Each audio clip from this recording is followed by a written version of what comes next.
Surrendering myself to the divine, Your Excellency Sri Gelot Ji, Governor of Karnataka, Dr. Mrs. Mittal, Secretary of the General AIU, Professor Patak, the President of the AIU, Vice Chancellor Dr. Raina, distinguished Vice Chancellors, esteemed colleagues, ladies and gentlemen. This meeting is a platform which I believe is an introspection. We're in a new world, changing world, fast moving world. In these times, we are looking at our own selves, where we are.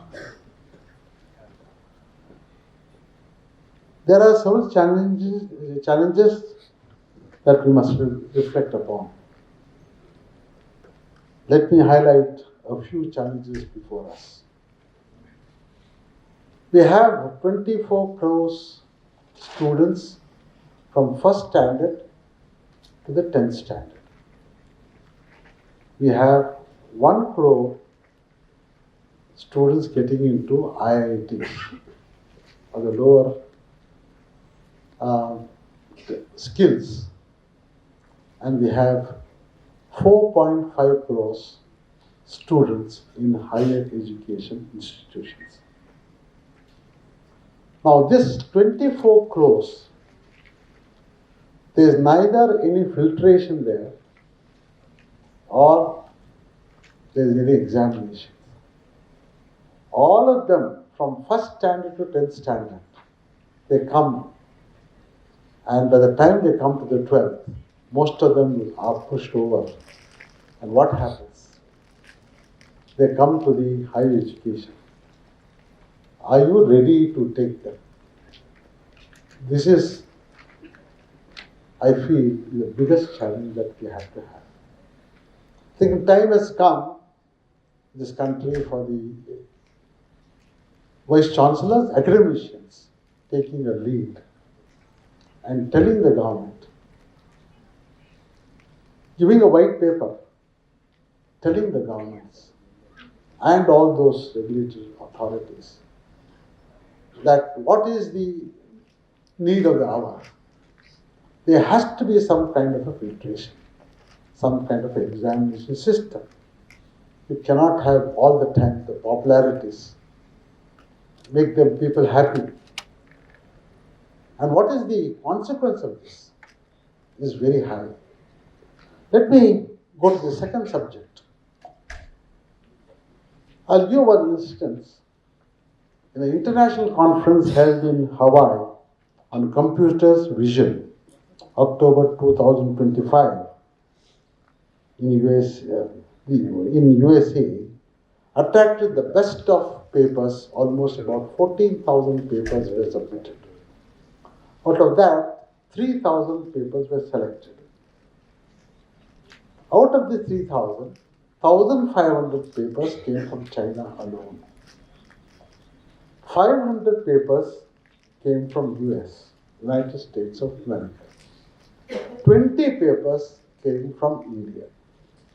This is where our higher education is in. I think this is a very, all of us have to sit together to find out where we are. We have to introspect ourselves. Thirdly, it's a matter of concern, the public universities are gradually collapsing. While they have played an invaluable role for the last 100 years, today, virtually, let me tell you, at least in Karnataka, only 30% of the faculty members are there in these public universities. There is hardly any funding, and the students' intake has reduced to about 30 to 40%. If this is the fate of the public universities, what happens to the private universities which have just emerged? They are also going to face the same problem. Why I say this is, when you take the engineering students coming out of this country, 14 lakh students comes out every year. Engineers coming out every year. Out of that, 1,30,000 students get employed. It's almost 10%. What happens to the 90%? Mind you, whatever that we may blame the governments or the regulatory authority, whatever that they have done, okay, that's also one part of the story. But let's not forget that these students are coming to us and they are with us for 4 years. We are the people who give them education, knowledge. If they are not eligible or getting employable, then where are we? It's a very, very serious thought process that I want the academicians to think. I think that the time has come when you have to tell the governments what you need to do. Tomorrow, let our young generation blame us. The institutions have failed, and whatever has happened, that if we have to take that burden, I think it is the right time that let us awaken ourselves and tell the people